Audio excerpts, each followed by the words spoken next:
Setiap kali dekat pilihan raya keluar cerita UEC. Setiap kali pasal pilihan raya keluar pasal cerita UEC lah kan. Kita juga tak boleh nak tolak keperluan bahasa Melayu dan juga pemahaman sejarah. Mungkin dalam tahun 60-an, 70-an macam saya sebut, oleh kerana negara baru 15-20 tahun merdeka. Kan. Mungkin untuk kita menukar terus itu, bagi sebahagian daripada masyarakat Cina di Malaysia pada ketika itu, mereka masih lagi mungkin baru 40 tahun, 30 tahun di Malaysia kan. Sekarang ini dah dekat 100 tahun dah pun, memang saya tak rasa ada sebarang rakyat Malaysia berketurunan Cina yang akan beritahu, dia ada sentimentality kepada tanah besar China ataupun Taiwan. Dia tak ada. Memang ini je negara dia. Kan? Jadi, bertepatanlah dan bersesuaianlah bahawa setiap anak Malaysia yang melalui sistem persekolahan mesti memahami konteks sejarah negara kita. Kerana itu bagi gambaran mengenai masyarakat kita. Kan? Jadi, bahasa Melayu dan juga bahasa Cina, dan juga sejarah itu adalah sesuatu, kalau itu yang perlu diperhalusi oleh Dongzong, oleh UEC untuk memastikan ada elemen itu, maka saya rasa perkara itu juga perlu dicari jalan penyelesaian supaya ia boleh ditambah baik ke dalam UEC. Lebih-lebih lagi sebenarnya ada saja sekolah-sekolah persendirian Cina yang menawarkan UEC ini, yang mana mereka juga memastikan pelajar-pelajar mereka ambil SPM. Jadi itu bukan perkara baru pun. Jadi kalau syaratnya ialah untuk diterima masuk ke universiti ataupun diterima masuk untuk menjadi guru Mandarin, mesti ada SPM setaraf dengan SPM Bahasa Melayu ataupun sejarah. Dia pun bukan perkara yang baru. Memang ada sekolah-sekolah yang mana pelajar yang mengambil UEC turut mengambil SPM. Malah ada yang ambil 2 set peperiksaan. UEC pun dia ambil, SPM full pun dia ambil. Kan? So itu perkara kedua kan. Maksudnya saya berharaplah Dongzong dan juga kerajaan bila berbincang perkara ini, dan saya rasa mesti ada perbincangan lah.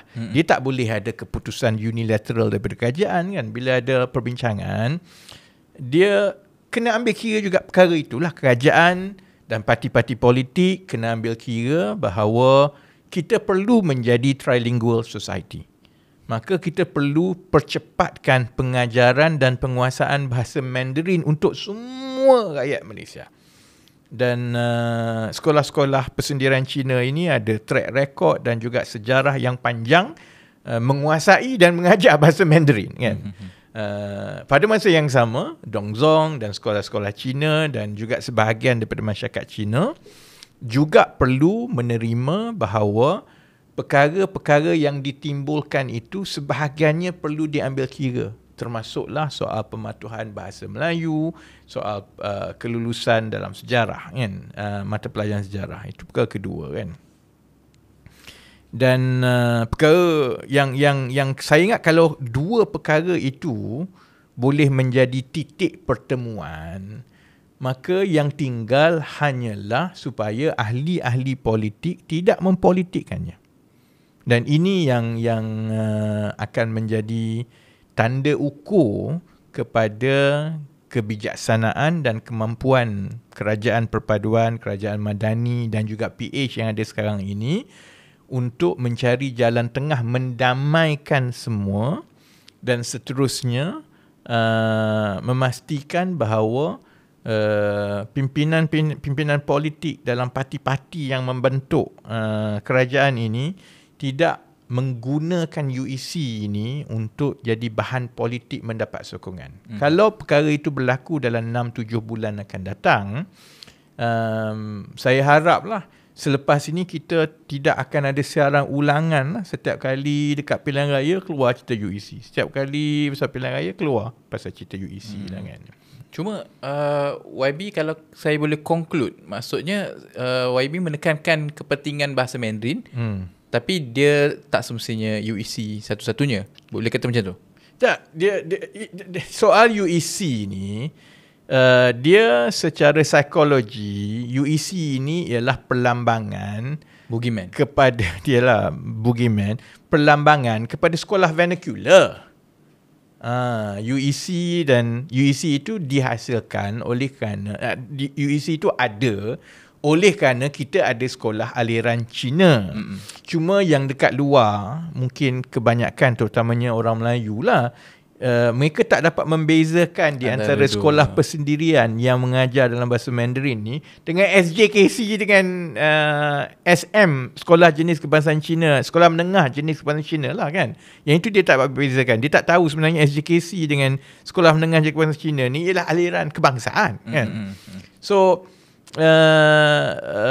soal bahasa Mandarin ini, saya rasa kerajaan tak ada pilihan. Memang bahasa Mandarin sepatutnya lah. Kalau yang ini yang saya pernah, kalau masa kita buat RMK 13 lah, kita dah masukkan tau dalam RMK 13. Orang mungkin tak baca secara perinci lah. Dalam RMK 13 memang saya berkeras dulu kena masukkan bahasa ketiga. Budak-budak kita memang dah kena mula belajar Mandarin daripada sekarang. Cuma dia perlu ada tambahan guru-guru Mandarin secara mendadak lah. Nak ajar Mandarin macam kita ajar bahasa Inggeris, maka kita ada perlukan seberapa ramai guru-guru Mandarin. Dan pool mana yang kita nak ambil tu? Besar kemungkinan daripada sekolah-sekolah Cina, persendirian Cina yang memang mengajar Mandarin dah berpuluh tahun, dan ada kemungkinan besar mereka semua ni adalah lulusan UEC lah.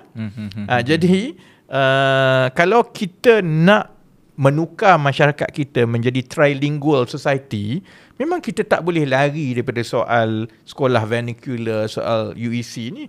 Why not change a subject daripada yang selama ini memecah belahkan kita, gunakan perkara itu untuk membina kekuatan bersama, especially when you need trilingual society sekarang.